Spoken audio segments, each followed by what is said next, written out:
مرنے کے بعد اور قیامت سے پہلے تمام انسان اور جنات کو حسب مراتب اس میں رہنا ہے، یعنی اپنے مرتبے کے مطابق کہ جو اس کے اعمال ہوں گے اسی اعتبار سے اس کو اس میں رہنا ہے۔ اور یہ عالم اس دنیا سے بہت بڑا ہے۔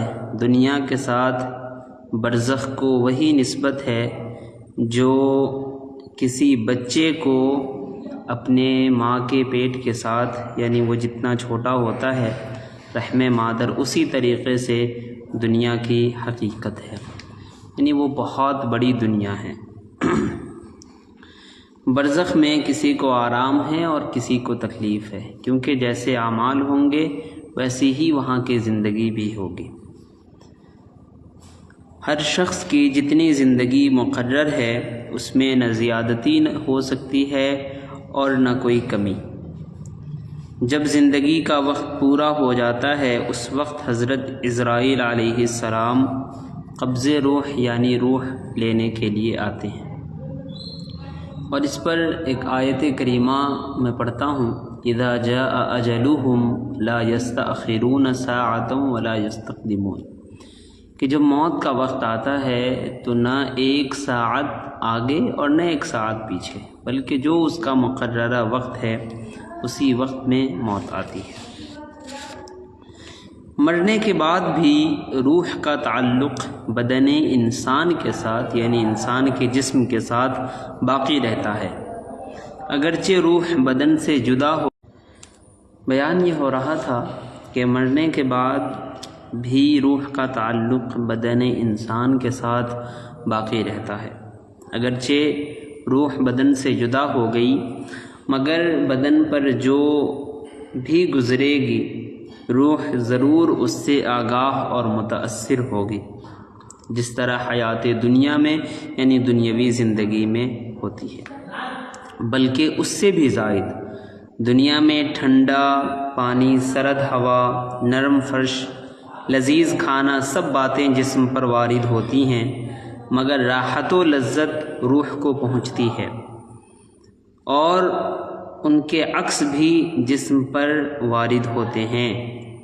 کلفت و اذیت روح پاتی ہے، اور روح کے لیے خاص اپنی راحت و الم کے الگ الگ اسباب ہیں جن سے سرور یا غم پیدا ہوتا ہے۔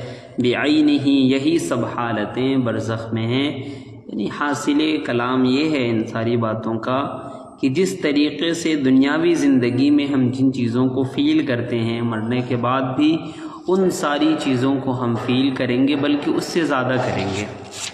عقیدے کا خلاصہ یہ ہے، مرنے کے بعد انسان کی روح حسب مرتبہ مختلف مقاموں میں رہتی ہے، بعض کی قبر پر، بعض کی زمزم شریف کے پاس، بعض کی آسمانوں اور زمین کے درمیان، بعض کی پہلے آسمان پر، دوسرے ساتویں آسمان، یہاں تک کہ بعض کی آسمانوں سے بھی بلند جگہ پر روحیں ہوتی ہیں، اور بعض کی روحیں عرش، قندیل، یعنی جو اللہ سبحانہ و تعالیٰ کا عرش ہے اس کے نیچے جو قندیلیں ہیں ان میں رہتی ہیں، اور یہ بالکل پاک روحوں کی بات ہے۔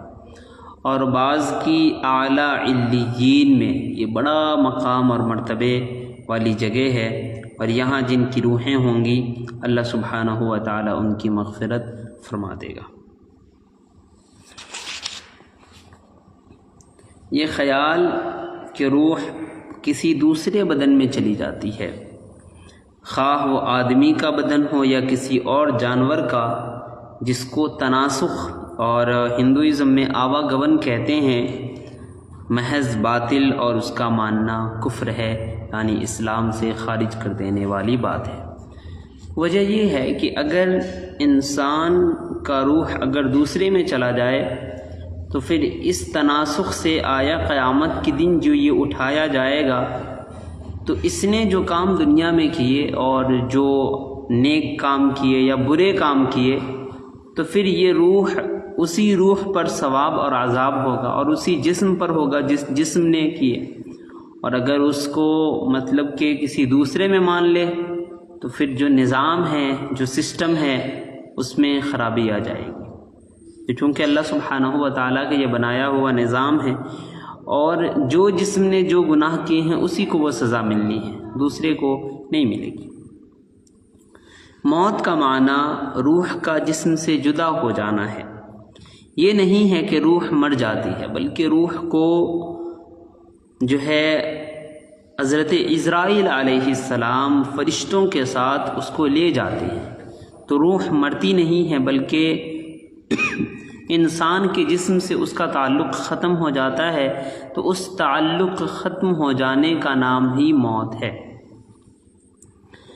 مردہ بھی کلام کرتا ہے اور اس کے کلام کو عوام جن اور انسان کے سوا تمام حیوانات وغیرہ سنتے ہیں، یعنی کہ انسان اور جنات کے علاوہ جو چیزیں ہیں مردے کی آواز کو سن سکتے ہیں اور سنتے بھی ہیں۔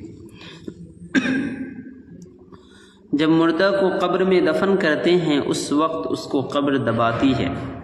اگر وہ مسلمان ہے تو اس کا دبانا ایسا ہوتا ہے جیسے ماں پیار سے اپنے بچے کو زور سے گلے لگاتی ہے، اور اگر وہ کافر ہے تو اس کو اس زور سے دباتی ہے کہ ادھر کی پسلیاں ادھر اور ادھر کی پسلیاں ادھر ہو جاتی ہے۔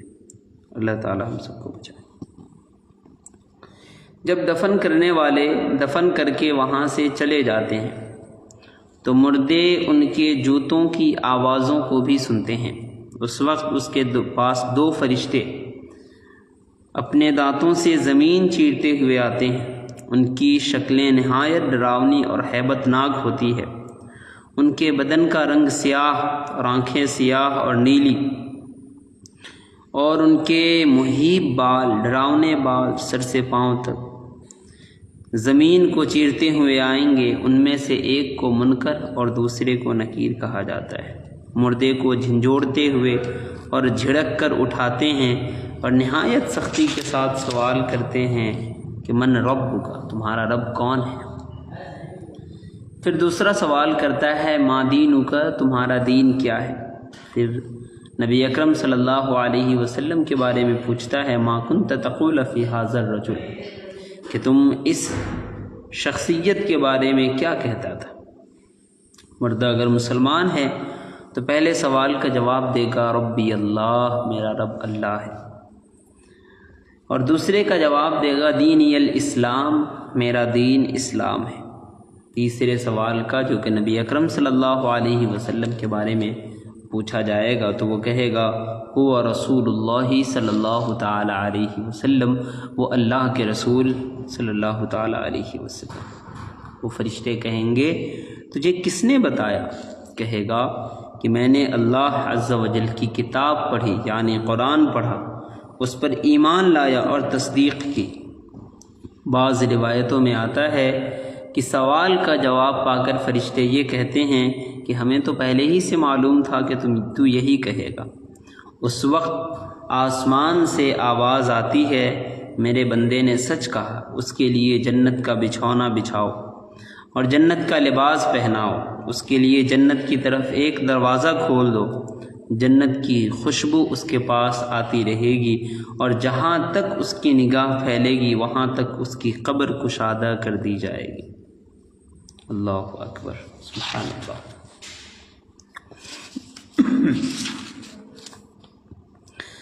قبر کا عذاب بھی حق ہے، اور یوں ہی قبر میں انسان کو راحت اور خوشی ملنا یہ بھی حق ہے، اور قبر کی جو زندگی ہے یہ جسم اور روح دونوں پر ہے، جیسا کہ اوپر گزرا، اور انہی روح اور جسم پر قیامت کے دن دوبارہ ترکیب کی جائے گی، دوبارہ اس کو اٹھایا جائے گا۔